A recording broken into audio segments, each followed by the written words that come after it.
G'day guys, welcome back to Pokes Mechanical. Today we're doing a radiator swap in a Subaru Forester.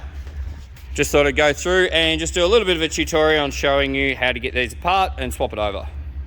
So we've got our new Koyo Rad from Adrad. First thing is check that this is the correct one. So we'll open up the box and make sure it is the right one before we start. Okay, we've got the radiator out. It looks like it's the same one. I just want to check by taking these out. Now when you remove these clips here, you see the two cutaways on either side. Just put your screwdriver under each side and that'll pop up and then you can pull that out. Sit them somewhere safe that you're not going to lose them. Now the reason this radiator came in and was damaged is where this hose goes on, that's been broken away and those pieces cracked out. But looking at this radiator, this looks the same. We will hold this up there. Radiator cap's in the same spot, top hose is in the same spot, mounting points for the fan, they look the same. We'd assume this is the correct radiator. Okay, the next stage is we need to take off this undertray underneath the vehicle. That way you can access the hoses and stuff from underneath to drain your coolant from the radiator. So first of all, around the side here, you've got one of these clips at the side. That just pops out of that side. Put that next to your jack stand. Make sure you've got your car supported on jack stand safely. Don't want to have any accidents or mishaps. Jacks can collapse. Now on the other side, we can get that up in there.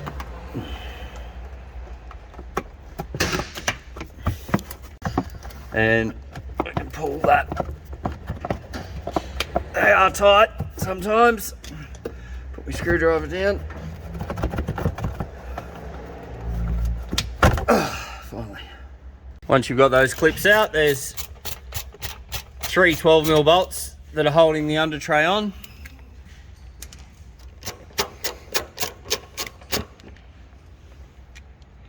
Always put them in the one spot so we can keep them organised and don't lose them. If you put them right next to the if you put them right next to the jack stand, you won't kick them away.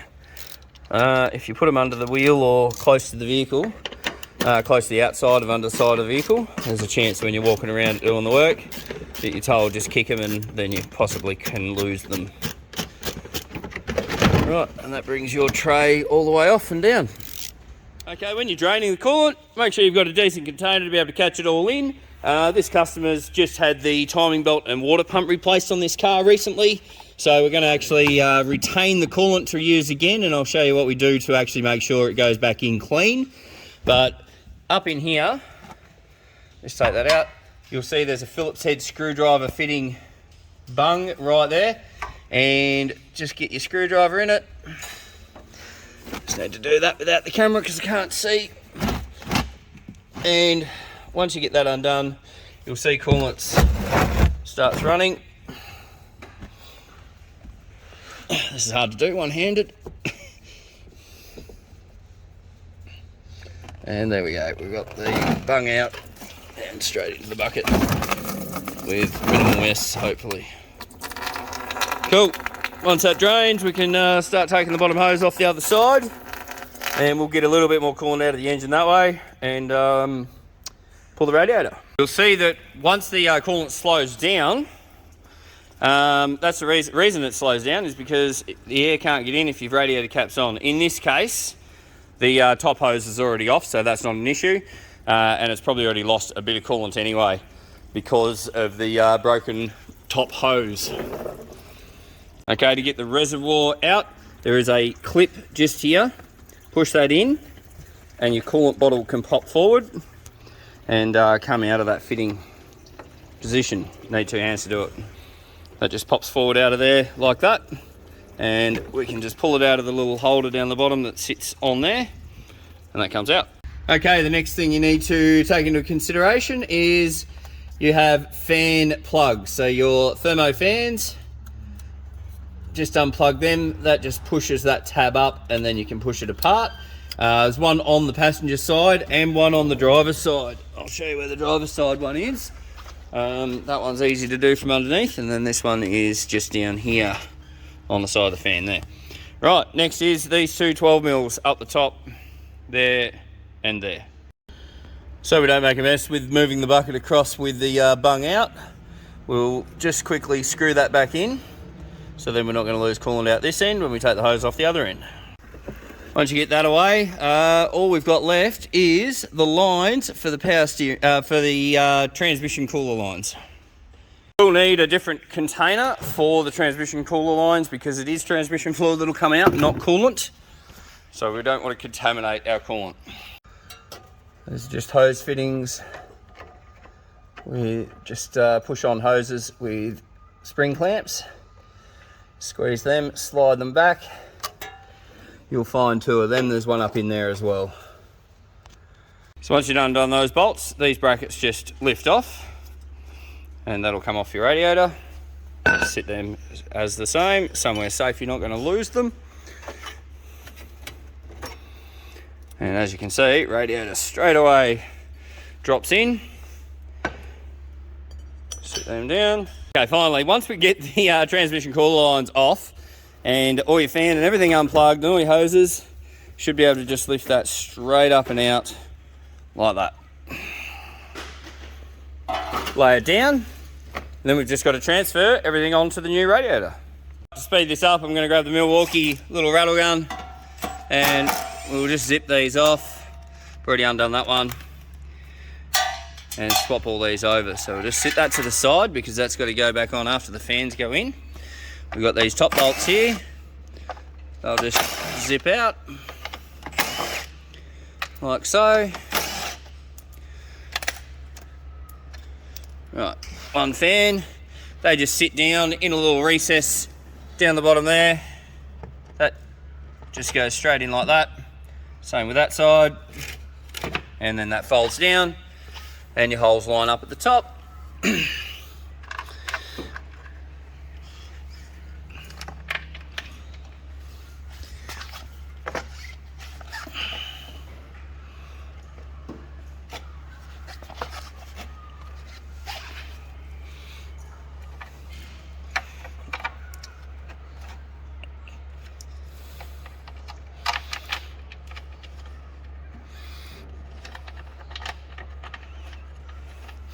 Now on the Milwaukee rattle gun there is a setting that allows you to just do it up. You can hold your trigger on and it'll do it up till it just nips, and that's it.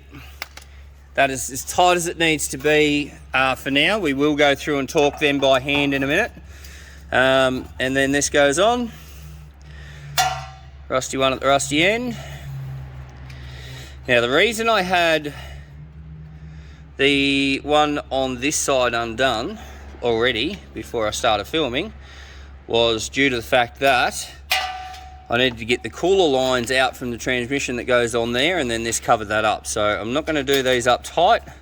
Putting this into the car, I may need to undo that to get them through, to feed them through into the correct spots. Right, so that's done. And we will do this up just because that's got to tap its own thread first, and just screw that in finger tight so it's not going to drop out and lose it. And that's ready to go in as quick as that, guys.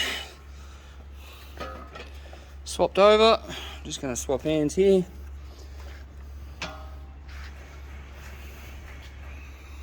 And we just feed it down. And one thing to make sure before I do that is right down the bottom there, just make sure that rubber bung and that rubber bung there is in place, because your radiator here sits on it.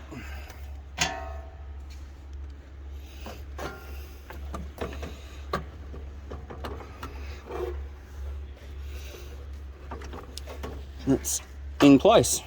Done. Just need to grab the rubber bungs off the top of the old radiator for the top mounts. They just go straight on, straight on. Top mount. Feed that over and onto there.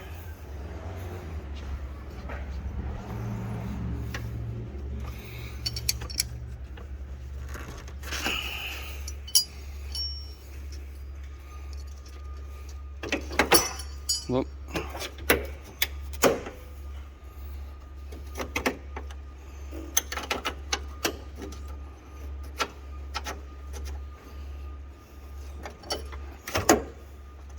Look at this. If I can do this one-handed, anyone can do it. Righto, so once you've got the radiator in there, bottom hose is on for your transmission cooler lines.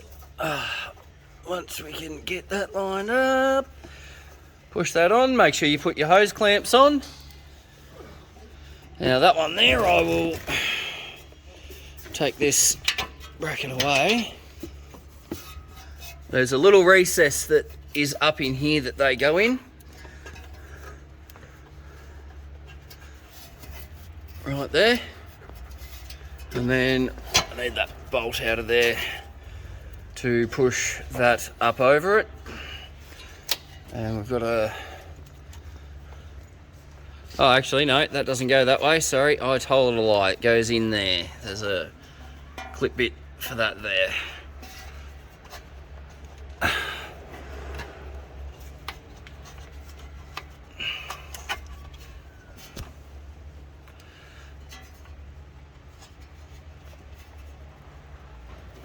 Right, that's on. Grab our bolt.